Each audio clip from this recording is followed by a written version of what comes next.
Me që jemi të ushtria, çfarë mendon për sistemin ushtarak në Shqipëri? A duhet vendosur sërish? Të thënë të drejtën, unë mendoj që po. Ju keni bërë ushtria apo jo? Po, për fatin e mirë po. Pse e them të? Ne jemi një vend i natës sot, e para nuk kemi kapacitete fare, kemi disa kaptera që paguhen me taksat tona për kot, marrin pjesë në këto ekspeditat që i dërgojnë në për vende tjera, por jo që janë një forcë reale. Madje kryeministri i përdor ato që kemi parë shpesh që dalin edhe pastrojnë edhe shishet e hedhura, meteorinat. Jo, i kemi parë në hidrocentralin e Firës, jo në për plazhe, pra kjo është edhe një skandal në vete, edhe atë që kemi e përdorim.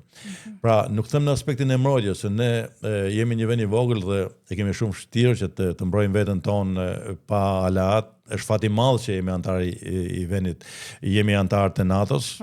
Kjo është një arritje e Partisë Demokratike dhe e ka meritën zoti Berisha. Pra, Rama për fatin e kësaj nuk ka asnjë lloj merite në aspektin e integrimit tonë euroatlantik, përkundazi e ka penguar me kohë. Pse jam kundër që ne të kemi një ushtri fasad? Pra ne të kemi një ushtri që vendos disa standarde reale, disa norma. Pse do të ishte e mirë që njëri të përballej? Shumë interesant është pjesa që i ri kalon nga adoleshenca dhe piqet, është pjesa më e rrezikshme. Kur njëri ka ato tekat e moshës që të merr përpara, kur ato refuzojnë edhe prindit që të binden, pra mund të përfunojnë edhe në shoqëri të keqe, dhe është pjesa më e rrezikshme që ne i shohim gjithandej. Pra këtu jetojmë në Tiranë, unë shoh adoleshent që flasin me një fjalor të pjesë me njëri tjetrin, nuk e kanë fare problem që ti kalon dhe e dëgjon fjalorin e tyre djemë dhe vajza, dhe kjo është e frikshme. Dhe atëherë ndërtohen politika, cilat janë politika? Një prej këtyre është shërbimi i detyrueshëm ushtarak.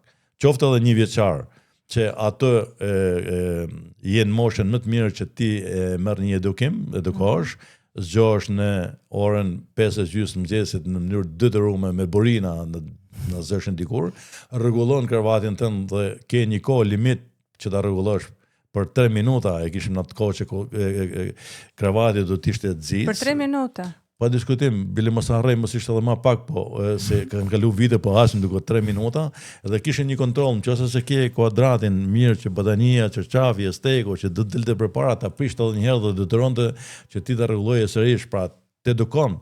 Kjo ishte kryesorja, ti e kupton, dhe ajo edukat më ka shoqëruar.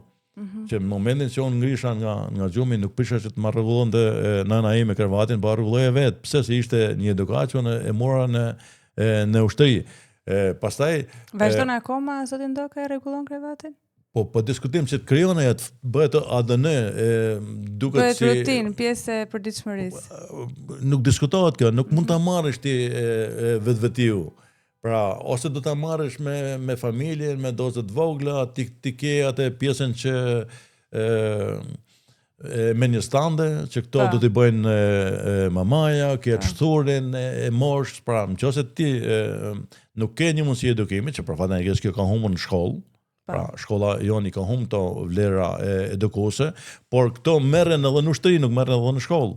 Pra ushtria t'jep disa lloje standarde, t'jep edhe pjesën e fizikut, pra ne kishna detyruar mos i rregullonim kravatin në temperatura minus, në të zetë, në shi, ti ishe i detyruar që të delshë nga mesi sipër lagurisë. Pra ecje të detyrueshëm 1 gjysore në rresht për një me shumë pak nasi, ke përshtypur që deli jashtë ishin temperatura minus, por mosha re e merr veten dhe me kalimin e kohës ta kërkon të ishte dëmbozshmëri.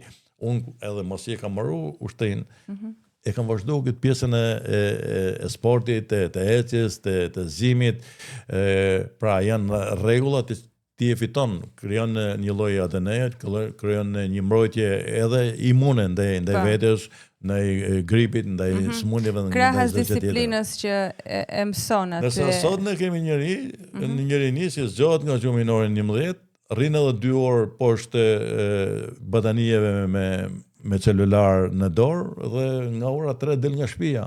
Po. Pra, nëse e merr një edukat në ushtri, ti nuk mund të qëndrosh. Pra, edhe nëse nuk je i integruar. Kështu që ushtria edhe në këtë drejtim, pa diskutim që ka vlera, unë shoh më tepër në aspektin edukues, e ripërsisë të jo të mbrojtjes. Po. Se pavarësisht ne do ta kemi edhe mbrojtjen tonë. Po të paktën aty armë të mëson si ti përdorësh apo jo. Po çdo gjë nuk është vetëm ajo.